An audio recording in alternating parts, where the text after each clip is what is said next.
things are going wild on Twitter. Holy crab apples. Trump is back after a poll, which I jokingly said conducted itself much like the elections. The longer it went, the better it got for the Democrats or the people who opposed Trump's reinstatement on Twitter. It started off at like 60-40.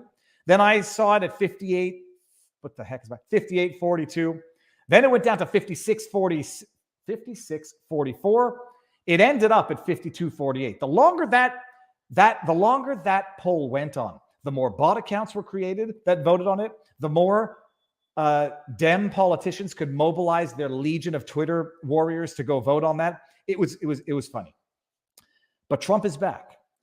And I think most people actually don't appreciate the rationale, the justification for which Trump was banned in the first place. We all knew it was violent tweets promoting violence.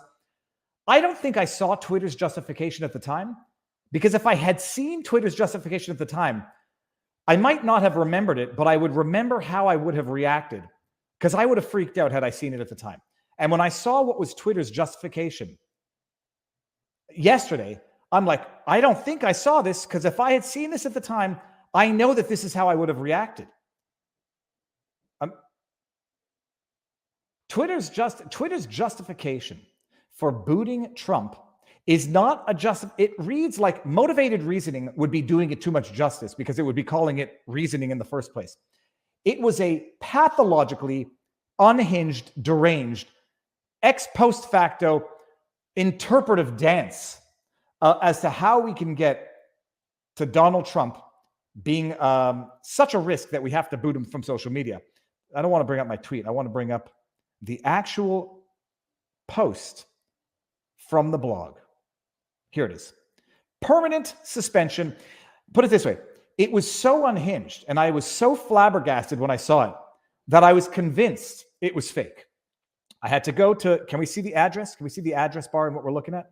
We can't. The address bar is blog.twitter.com/en_us/topics/company/2020/suspension.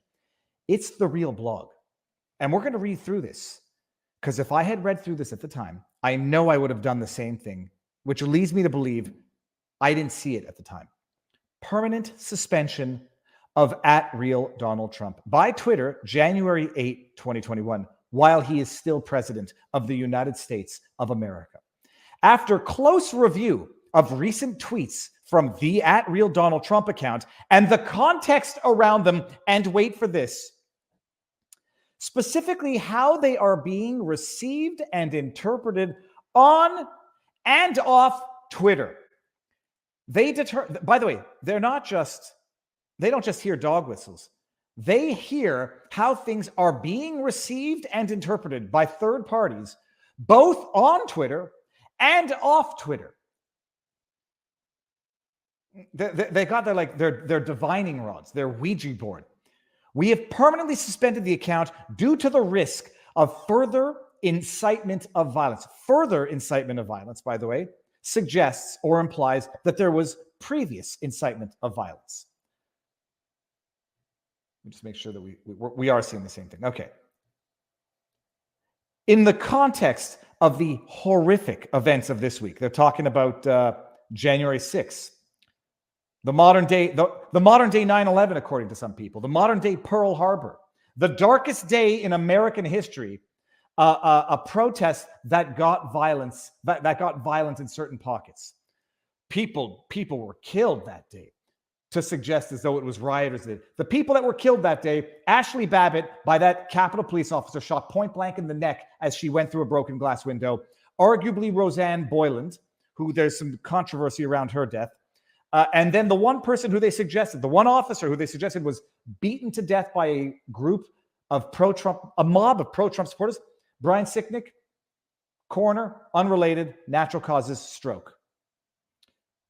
Horrific events this week. We made it clear on Wednesday that additional violations of the Twitter rules would potentially result in this very course of action. Our public interest framework exists to enable the public to hear from elected officials and world leaders directly. It is built on a principle that the people have a right to hold power. that the people have a right to hold power to account in the open. However, we made it clear, I got to go fast. We made it clear going back years that these accounts are not above the law, the rules entirely, and cannot use Twitter to incite violence, among other things. We will continue to be transparent around our policies and their enforcement.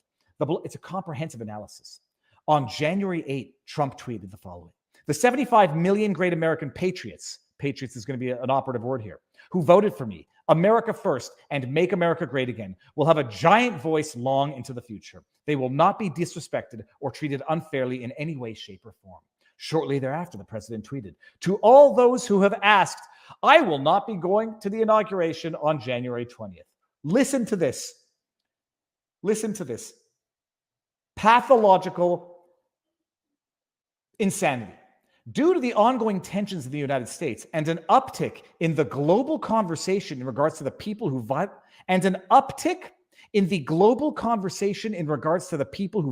stormed the Capitol on January 6, 2021. Listen to this. These two tweets must be read in the context of broader events in the country and the ways in which the president's statements can be mobilized by different audiences, including to incite violence, as well as in the context of the pattern of behavior from this account in recent weeks. Do you know what this is? This is verbal diarrhea, or I guess it should be literary diarrhea. This is poop on a page. This is learn to code diarrhea. I mean, try to read that should I do it in one voice? Because that's a 6 seconds. I'm not going to do it. After assessing the language of these tweets against our glorification of violence policy, we have determined that these tweets are in violation of the glorification of violence policy, and the user, he should be immediately, permanently suspended from the service. It's called a ban, you Orwellian idiots. We assessed these two tweets in reference above, yada, yada, which, okay, listen to this.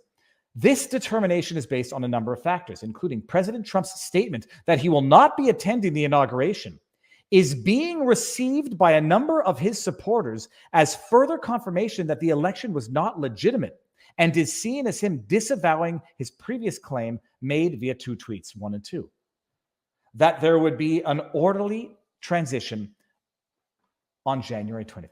These tweets are being received as confirmation that the election was not legitimate. I mean, this is literally Ouija board level interpretive dance here. The second tweet may also serve as encouragement to those potentially considering violent acts, and that the inauguration would be a safe target as he will not be attending. Oh, that's confession through projection if there's ever been one. Holy crab apples. The use of the words American patriots to describe some of his supporters is also being interpreted as support for those committing violent acts at the U.S. Capitol. To whom? To Vijay Gotti, the head of legal? To delusional people who think this way in their own delusional minds and then project all of that delusion onto other people? American patriots is being interpreted as support for those committing violent acts. Holy, sweet, merciful goodness. The mention of his supporters having a, quote, giant voice long into the future, and that they will not be disrespected or treated unfairly in any way, shape, or form, is being interpreted as further indication that President Trump does not plan to facilitate an did you get from A to Z and skip the entire alphabet in between? They have a giant voice and will not be disrespected. We have interpreted that as an indication that President Trump does not plan to facilitate an orderly transition. So we're punishing him for not doing something off platform that he hasn't yet done, that we interpret he's going to do based on words that don't mean anything along the lines of what we've interpreted it to mean. And instead, he plans to continue to support, empower, and shield those who believe he won the election. Plans for future armed protests have already begun proliferating on and off Twitter, including a proposed second attack on the U.S. Capitol on January 17. As such, our determination is that these two tweets above are likely to inspire others to replicate the violent acts that took place on January 6, 2021, and that there are multiple indicators that they are being received and understood. Multiple indicators that they're being received and understood as encouragement to do so. Psychotic. Holy crab apples, psychotic. Everyone involved in the decision to have permanently suspended Donald Trump. That's called a ban in ordinary English and not Orwellian newspeak. Should be fired, should have been fired. Elon Musk was right to have done it. And my good goshness, is that pathological,